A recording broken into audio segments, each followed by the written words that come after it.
করে প্রতিদিনের মতন আবার একটা রেসিপি নিয়ে হাজির হয়ে গেছি। আমার রেসিপিটা দেখার জন্য সবাইকে জানাই স্বাগত। কেমন আছেন আপনারা ফ্রেন্ডস? আশা করি আপনারা ভালোই আছেন। আপনাদের ভালোবাসায় আমিও ভালো আছি। আমি তো কে বুঝতেই পারছেন, আমি তনুশ্রী। যাই হোক, আজকে রান্নাটা হচ্ছে ইলিশ মাছ বাড়িতে এসছে, তাই ইলিশ মাছের মাথা দিয়ে পুঁই শাক করবো। তার জন্য কী কী লাগবে দেখুন। থালার মধ্যে পুঁই শাক কেটে রেখেছি। পুঁই শাকের ডাঁটাগুলোকে কেটে আমি আলাদাই রেখেছি। আলু, কুমড়ো, রাঙা আলু, টমেটো, কাঁচা লঙ্কা চিড়ে রেখেছি। আর পুঁই শাকের পাতাটা আমি ছোট ছোট করে শাকের মতন কেটে এটা আলাদা রেখেছি। আর মাছের মাথা নুন হলুদ মাখিয়ে রেখে দিয়েছি। আগে থেকে গ্যাস অন করে খালি কড়াই বসিয়ে দিয়েছি। খালি কড়াইতে সরষের তেল দিয়ে দেবো। তেলটা গরম হওয়ার জন্য একটু সময় নেব। তেলটা গরম হয়ে গেছে, মাছের মাথাগুলো তেলের মধ্যে দিয়ে দিয়েছি আমি। এপিট ওপিট করে মাথাগুলোকে ভালো করে প্রথমে ভেজে নেব। মাছের মাথাগুলো ভাজা হয়ে গেছে, তুলে নেব।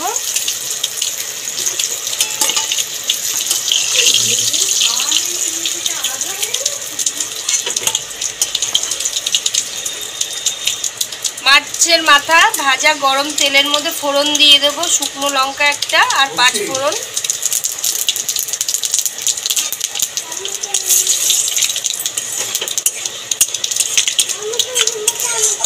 ফোড়নটা ভাজা হয়ে গেছে, ফোড়নের মধ্যে দিয়ে দেবো আগে থেকে যে আলু কেটে রেখেছিলাম আলুগুলো।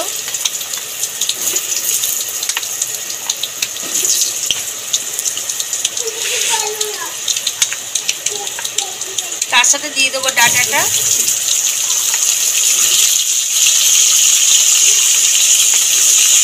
অল্প একটু নুন দিয়ে দেবো।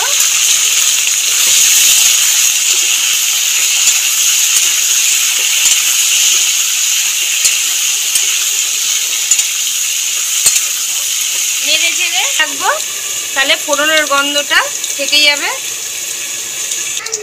ঢাকনাটা মাঝে মাঝে খুলে আমি একটু নাড়িয়ে দিয়েছি।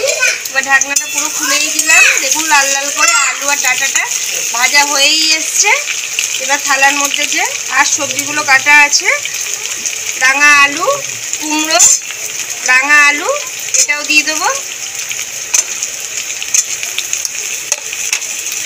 নেড়ে চেড়ে একটুখানি লাল লাল করে ভেজে নেব।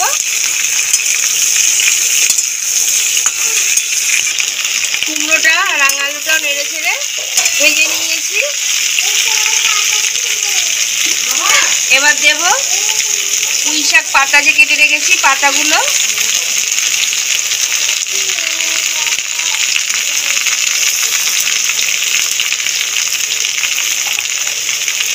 আর আগে থেকে যে কেটে রেখেছিলাম টমেটো আর কাঁচা লঙ্কা ছেঁড়া দিয়ে দেবো।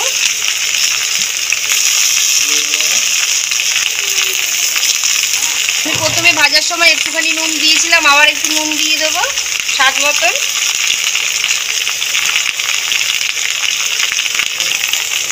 হলুদ দেবো।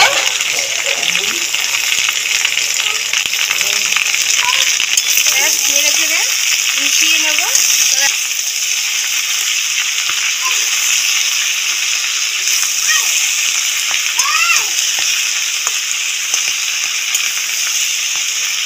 ফের কিছুক্ষণ আমি ঢাকা দিয়ে রেখে দেবো। আমি কিন্তু পুঁই শাকটা যে মাছের মাথা দিয়ে করছি, ইলিশ মাছের মাথা দিয়ে, কোনো রকম গুঁড়ো মশলা বা বাটা মশলা কিছুই দেব না। শুধু নুন হলুদ কাঁচা লঙ্কা তেল এইটুখানি।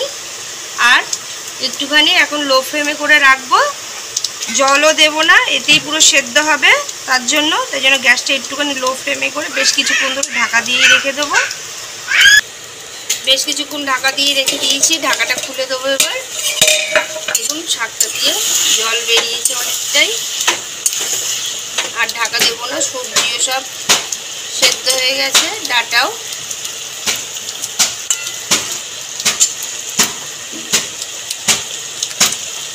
মাছের মাথাগুলো যে ভেজে রেখেছিলাম, মাছের মাথাগুলোও দিয়ে দেবো এর মধ্যে। ভেঙে দেবো খুন্তি দিয়ে। ইলিশ মাছের মাথা দিয়ে পুঁই শাক হয়েই এসছে প্রায়। নামানোর আগে একটুখানি চিনি দিয়ে দেবো।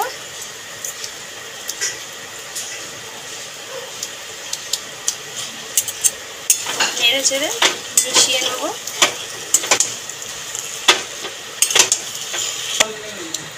ব্যাস রেডি হয়ে গেছে ইলিশ মাছের মাথা দিয়ে পুঁই শাক। এবার আমি নামিয়ে নেব। খুব একটা সিম্পল রান্নাই এটা। বর্ষাকাল, এখন তো ইলিশ মাছেরই সিজন পুরোপুরি। সবার ঘরে প্রায় দিনই ইলিশ মাছ আসছে। তার সাথে মাছের মাথা দিয়ে তো পুঁই শাক সবাই মোটামুটি করে থাকে।